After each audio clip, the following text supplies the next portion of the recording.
आज की इस वीडियो में आपका स्वागत है। तो तैयार हो जाइए डरने के लिए। आयुष कहाँ है यार? बंगले में घुसते ही हर्ष ने आयुष को आवाज़ दी। तभी आयुष की माँ आई। अरे हर्ष बेटा तुम? नमस्ते आंटी। कहाँ है नवाब साहब? अभी तक तैयार नहीं हुआ?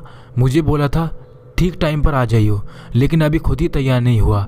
कहाँ है आंटी अपना हीरो? अब मैं क्या जानूँ, तुझे तो पता ही है कि उसका कोई काम जल्दी होता ही नहीं है। अभी थोड़ी देर पहले मॉल से लौटा है, 15-20 हज़ार का सूट लेकर आया है शादी में पहनने के लिए। बोला दोस्त की शादी है, सारे सूट पुराने हो चुके हैं। मैं तो इसके फिजूल खर्ची से परेशान हो चुकी हूँ। और इसके पापा हैं कि बोलते हैं एक ही तो बेटा है, उसी के लिए तो कमा रहा हूँ, करने दो शौक पूरे। बेटे की शादी हो गई है, उनकी जिम्मेदारी भी पूरी हो गई है, अब सब इसी का तो है। आयुष की मम्मी बोली जाओ ऊपर जाकर उसके कमरे में देख लो। हर्ष बोला अच्छा आंटी, जाकर देखता हूँ। बहुत बड़ा बंगला है सुरेश साहब का, खानदानी अमीर जो ठहरे, जिस भी व्यापार में हाथ डालते हैं बस वही सोना उगलने लगता है। ना जाने कितने होटल हैं उनके, घर की पार्किंग में ना जाने कौन कौन सी कारें खड़ी रहती हैं।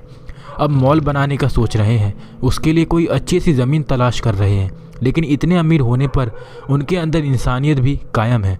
व्यापार के साथ साथ न जाने उनके कितने वृद्धावन और अनाथालय चलते हैं। जब भी व्यापार से समय मिलता तो वो गरीबों को खाना खिलाने और अपने धर्म अनुसार कार्य करते। वो कहते हैं कि फल से लदे हुए फर्श को हमेशा झुका रहना चाहिए। इंसानियत के बिना इंसान पशु बन जाता है। उन्हीं के बेटे का नाम आयुष है, उसकी पढ़ाई पूरी हो चुकी है, बस कुछ दिनों में वो भी व्यापार को संभालने में हाथ बटाने लगेगा। बेटा भी बहुत संस्कारी है, लेकिन थोड़ा खर्चीला है। उनकी पत्नी सुकन्या भी बहुत शीलवती हैं, इतनी अमीर होने के बावजूद भी किसी में भेदभाव नहीं करती। उनकी एक बेटी है जिसका नाम शालीना है, उसकी शादी हो चुकी है, बहुत खुशहाल परिवार है उनका। आज हर्ष और आयुष से किसी दोस्त की शादी है, वो दोनों वहीं जा रहे हैं। हर्ष आयुष के कमरे में पहुंचा, उसने पूछा मैं अंदर आ जाऊं भाई? आयुष बोला अरे यार क्या कर रहा है, अभी तक तैयार नहीं हुआ। आयुष बोला बस यार जूते ही तो पहन रहा हूँ, बस तैयार हूँ, चल। दूल्हा दुल्हन के गिफ्ट मैंने पहले ही कार में रखवा दिए हैं। आयुष ने बोला मॉम हम जा रहे हैं, लेकिन ये तो बताओ कहाँ? सुकन्या ने पूछा। अरे मॉम जो वो भरतपुर जाने वाला रास्ता है ना, उसी रोड पर यहाँ से 10-12 किलोमीटर दूर मेरे दोस्त शांतनु का फार्म हाउस है, वहीं उसकी शादी है।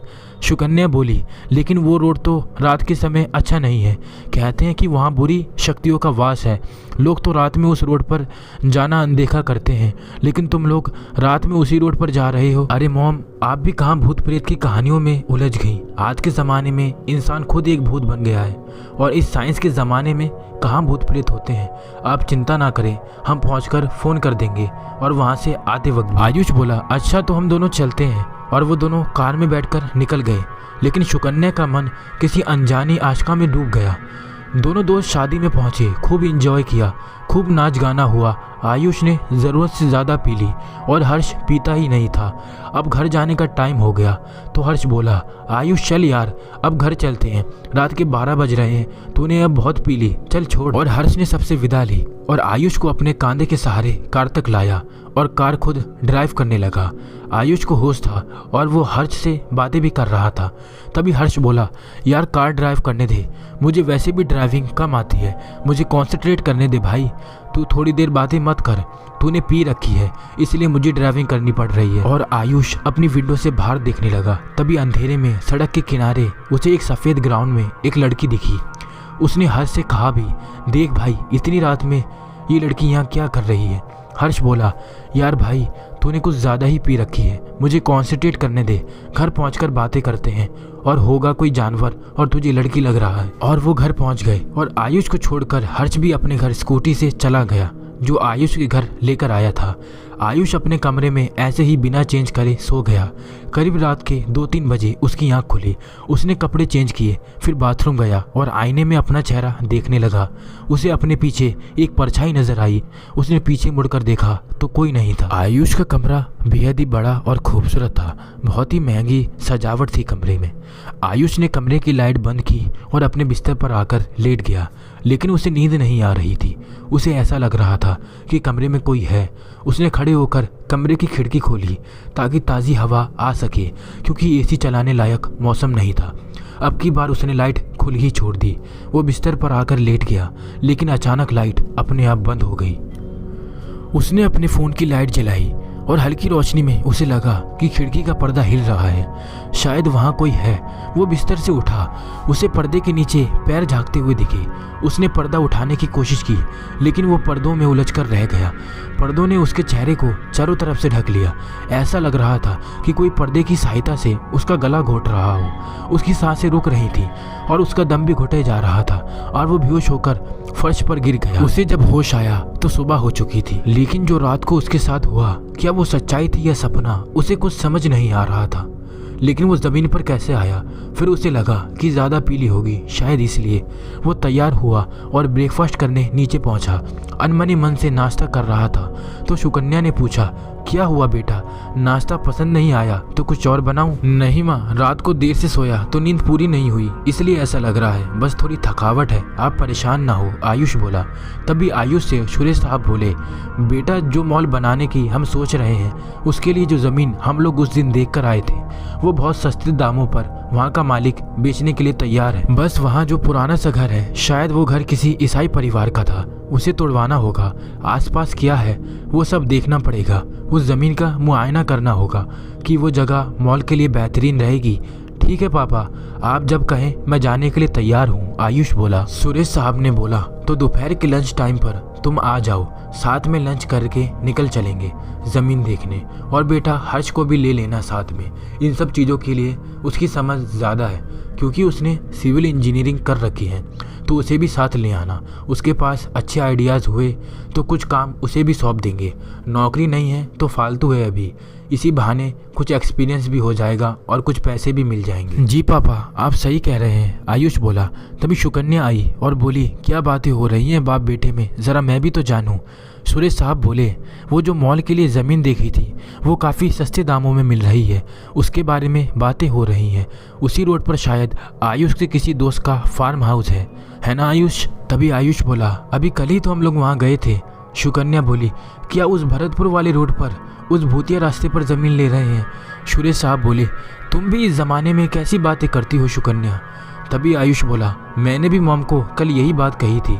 सुरेश साहब नाश्ता करके ऑफिस चले गए। आयुष ने नाश्ता किया और अपने कमरे में सोने के लिए आ गया। उसने टीवी खोली, लेकिन टीवी देखने में उसका मन नहीं लग रहा था तो बंद कर दी। लेकिन अचानक टीवी फिर खुल गई और टीवी में सफ़ेद कपड़े पहने एक परछाई दिखी और गायब हो गई। साथ में खुद ब खुद टीवी भी बंद हो गई।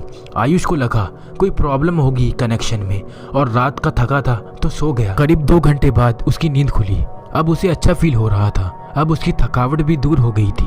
वो बिस्तर से उठा, तैयार होकर हर्ष को फ़ोन किया और बोला, पापा के ऑफिस आ जा, ज़रूरी काम है, लंच भी वहीं करेंगे।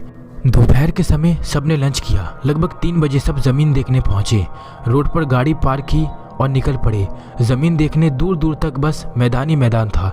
आसपास ना कोई बस्ती ना कोई घर, कहीं कहीं पर छोटी छोटी झाड़ियाँ थी। ऐसे थोड़े बहुत बबुल के पेड़ थे और बीच में एक पुराना सा घर बहुत ही पुराना था। जगह जगह से टूटा फूटा नजर आ रहा था। जो उस ज़मीन का मालिक था वो खुद नहीं आया था, उसका पर्सनल आदमी आया था। उन लोगों के साथ सारी ज़मीन देखने के बाद वो लोग उस पुराने घर में पहुंचे। अंदर से घर बेहद ही खूबसूरत था, लेकिन जगह जगह मकड़ी के जाले लगे थे और बहुत सी चीज़ें पुरानी होने की वजह से खराब हो गई। आयुष को पता नहीं अजब सा एहसास हुआ कि कोई उसे बुला रहा है। वो नहीं जाना चाहता था, फिर भी कोई अनदेखी सी शक्ति उसे अपनी ओर खींच रही थी। वो सीढ़ियों की तरफ बेसुध सा बढ़ने लगा। हर्ष और सुरेश साहब आपस में बातें कर रहे थे। तब तक आयुष ऊपर पहुंच गया। ऊपर पहुंचते ही उसे होश आया कि मैं ऊपर कैसे पहुंच गया। वहाँ खिड़की खुली थी। खिड़की से बाहर झाँका, नीचे एक गहरा सा पुराना कुआं है। बाहर का नज़ारा अच्छा लग रहा था। तभी उसने सोचा, इस जगह अपनी एक सेल्फी ले लेता हूँ। और जैसे ही उसने सेल्फी लेनी चाहिए तो देखा उसके साथ एक आधे चेहरे वाला बुढ़ा सा आदमी दिखाई पड़ा। आयुष डर गया। उसने अपने बगल में देखा तो कोई नहीं था। फिर उसने फ़ोन में देखा, लेकिन आधे चेहरे वाला बुढ़ा आदमी फ़ोन में तो दिख रहा था लेकिन बगल में नहीं। उसे डर लगा। आधे चेहरे वाला आदमी अचानक से सामने आ गया। उसके पैर ज़मीन को छू नहीं रहे थे, वो बस ऐसे ही हवा में तैर रहा था और आयुष के पास धीरे धीरे से बढ़ने लगा। आयुष ने जैसे ही वहाँ से जाने की सोची, तभी एक सफ़ेद गाउन वाली लड़की चीखते हुए खिड़की से छलांग लगा दी और कुएं से कूद गई। अब तो आयुष को डर लग रहा था कि दिन दिहाड़े ये क्या हो रहा है, अगर किसी को बताया तो लोग हंसेंगे। वो चुपचाप नीचे आ गया। तभी हर्ष ने पूछा, क्या हुआ आयुष, इतना पसीना पसीना क्यों है? आयुष बोला, गर्मी ज़्यादा लग रही है और यहाँ पर प्यास भी लग रही है, तो ले पानी पी ले, मैं पानी साथ लाया हूँ। हर्ष बोला। आयुष ने मुंह धोया और पानी पिया और बोला, पापा अब चलते हैं यहाँ से। और सब वापस आ गए। हर्ष जाने लगा तो सुरेश साहब बोले, हर्ष बेटा अब थोड़ी देर और रुक जाओ, डिनर करके जाना। हर्ष बोला, ठीक है अंकल। सब डिनर कर रहे थे लेकिन आयुष का ध्यान खाने पर नहीं, कहीं और था। तभी हर्ष बोला, क्या हुआ, तू आज अजीब सा बिहेव क्यों कर रहा है? आयुष बोला, कुछ नहीं यार, ऐसा कुछ नहीं है। डिनर करके हर्ष अपने घर चला गया और आयुष अपने कमरे में गया। उसने नाइट ड्रेस पहनी और ब्रश करने बाथरूम गया। जैसे ही आईने में देखा तो बगल में सफ़ेद गाउन में एक लड़की खड़ी है, लेकिन उसने अपने बगल में देखा तो कोई नहीं है, लेकिन वो आईने में दिख रही थी। फिर अचानक गायब हो गई। उसने जल्दी जल्दी ब्रश करके अपना चेहरा धोया और तौलिए से चेहरा पोंछ ही रहा था कि किसी ने तौलिए से उसका चेहरा ढक कर गला दबाने की कोशिश की। जैसे तैसे उसने अपने आप को छुड़ा लिया, लेकिन वहाँ कोई नज़र नहीं आया। बस वो चुपचाप बिस्तर पर आकर लेट गया। दिन भर का थका था, थोड़ी देर में नींद भी आ गई। सुनसान सी जगह और घोर अंधेरा। आयुष की खून से लथपथ लाश को कोई आधे चेहरे वाला बुढ़ा सा आदमी सीढ़ियों से धीरे धीरे उसके एक कंधे से पकड़कर घसीट कर लिए जा रहा था। उसने एक बड़ा सा गंदा और पुराना ओवरकोट पहना है, पैरों से घुटने तक के बूट पहन रखे हैं, खून से सना हुआ है, एक हाथ में कुल्हाड़ी है। खून से लथपथ लाश को घसीटने से थर थर की आवाज़ें आ रही हैं। तभी आयुष की आंख खुल जाती है। कितना भयानक सपना था, आयुष बोला। रात के समय था। आयुष खाना खाकर बालकनी में अपना टैबलेट लेकर बैठ गया। बालकनी से बाहर सामने का स्विमिंग पूल दिख रहा था। रोशनी में स्विमिंग पूल का पानी बहुत ही अच्छा दिख रहा था। उसके बाद कार की पार्किंग दिख रही थी, जहाँ पर सारी कार खड़ी थी। उधर रोशनी कम थी। पार्किंग के बगल में बैडमिंटन कोर्ट था। आयुष को स्विमिंग पूल का पानी अच्छा लगा तो उसने टैबलेट से एक पिक्चर क्लिक करनी चाहिए। पिक्चर क्लिक करने के बाद उसने जूम करके देखा तो उसमें कुछ परछाई सी दिख रही थी। उसने टैबलेट के कैमरे को जूमिंग मोड पे करके पिक्चर क्लिक की। उसमें फिर से वही सफ़ेद गाउन वाली लड़की दिखी, लेकिन कैमरे के बिना ऐसे ही देखने पर नहीं दिख रही थी। आयुष ने टैबलेट पर देखा। टैबलेट देखते ही टैबलेट से 2 खून से सने हाथ बाहर निकले और आयुष का जोर से गला दबाने लगे और आयुष के हाथ से टैबलेट छूटकर नीचे गिरा। टैबलेट के नीचे गिरने की आवाज़ से वो नीचे खड़े वॉचमैन की नज़र बालकनी में गई। वो भागकर अंदर गया और सबको बताया कि छोटे साहब को कुछ हो रहा है। सब भागकर ऊपर गए। तब तक वो हाथ आयुष का गला छोड़ चुके थे। सबने पूछा भी कि आयुष क्या हुआ बेटा, लेकिन आयुष ने बात टाल दी। लेकिन वॉचमैन थोड़ा बहुत समझ गया था कि कोई ना कोई बात ज़रूर है जो छोटे साहब बताना नहीं चाह रहे। हो ना हो कोई ऊपर ही चक्कर है। आयुष अपने कमरे में आया, थोड़ी देर टीवी देखी, फिर लेट गया। थोड़ी देर में उसे नींद आ गई। रात में उसकी आंख खुली। कमरे में हल्की रोशनी थी, नाइट बल्ब की। उसे कुछ आवाज़ आई बाथरूम की तरफ से। बाथरूम का दरवाज़ा बार बार थोड़ा खुल रहा था, थोड़ा बंद हो रहा था। चरमर की आवाज़ आ रही थी। उसने टाइम देखा तो रात के 2 बज रहे थे।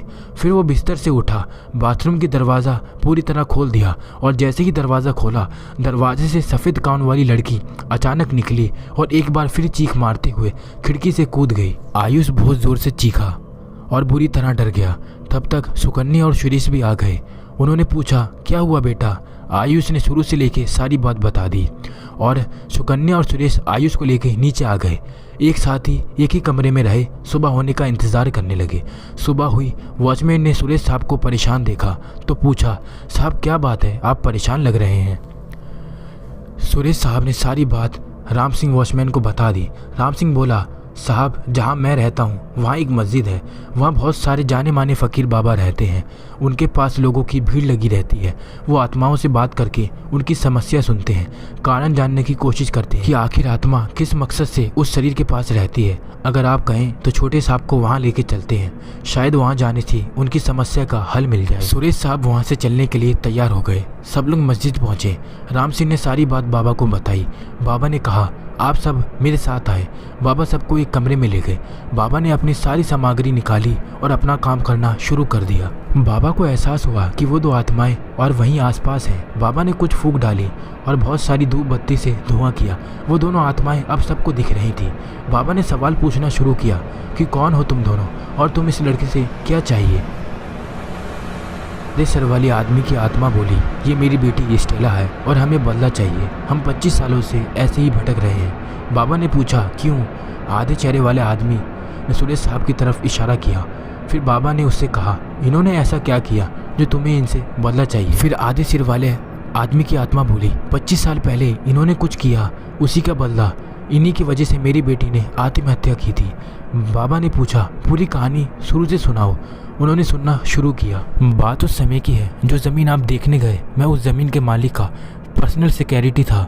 हमें वो घर रहने को मिला था। हम बाप बेटी आराम से खुशी खुशी रह रहे थे। फिर मेरी बेटी की शादी तय हो गई एक ईसाई परिवार में। हम भी ईसाई परिवार से थे। शादी का दिन था। मेरी बेटी तैयार हो रही थी, सफ़ेद ग्राउंड में बहुत ही खूबसूरत लग रही थी।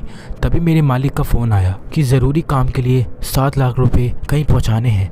मेरे घर पैसे मालिक का कोई आदमी दे गया। मैंने बेटी से कहा कि मैं बस थोड़ी देर में ज़रूरी काम निपटा कर आ रहा हूँ। मैंने घर से सड़क का कच्चा रास्ता तय किया और सड़क पर आकर किसी वाहन का इंतज़ार कर ही रहा था कि इनकी गाड़ी ने ज़ोर की टक्कर मारी और मेरा बूढ़ा शरीर वहीं नीचे लुढ़क गया और मेरे साथ ही वह भारी पत्थर मेरे चेहरे पर गिरा और मेरा आधा चेहरा बेकार हो गया और मैं मर गया। और वो 60 लाख रुपए न जाने कौन मेरी लाश को दफना कर चुरा ले गया। सुबह के 4 बज चुके थे। बेटी इंतज़ार करती रही। फिर किसी ने आकर कहा कि तेरा बाप चोर है और वो कभी नहीं लौटेगा। 60 लाख रुपए लेकर भाग गया। इस बात से उसकी शादी भी टूट गई और उसने खिड़की से घर के पीछे के कुएं में छलांग लगाकर आत्महत्या कर ली। उस दिन तुम बाप बेटा ज़मीन देखने आए थे तो मैंने तुम्हें पहचान लिया और तुम्हारे बेटे को परेशान करना शुरू कर दिया। तभी सुरेश साहब बोले, हाँ मुझे याद आया, उस रात आयुष का जन्म होने वाला था और मुझे सुकन्या के पास जाने की जल्दी थी क्योंकि उसकी हालत गंभीर थी। हाँ मेरी गाड़ी से कुछ टकराया तो था, लेकिन मुझे लगा कोई जानवर है और मैंने गाड़ी नहीं रोकी और जल्दी में था, शायद इसलिए। तुम्हारा तो नुकसान हुआ, उसकी भरपाई तो कभी नहीं हो सकती, लेकिन मैंने गलत किया था और मेरे बेटे को कुछ मत करो, माफ़ कर दो। तुम जो चाहो मेरे साथ कर सकती हो। तभी उसकी बेटी की आत्मा ने कहा, इन्होंने जो कुछ किया अनजाने में किया, हम सबको माफ़ करते हैं और हमारे कंकालों को निकालकर उचित कब्रिस्तानों में दफना दिया जाए। अपने कंकाल की जगह बताकर दोनों आत्माएं चली गईं। लड़की का कंकाल कुएं में मिला और बाप का सड़क के किनारे। दोनों को दफना दिया गया। आयुष को फिर उसके बाद वो दिन नहीं देखना पड़ा। दोस्तों कहानी अच्छी लगी हो तो सब्सक्राइब और लाइक तो कर ही दो।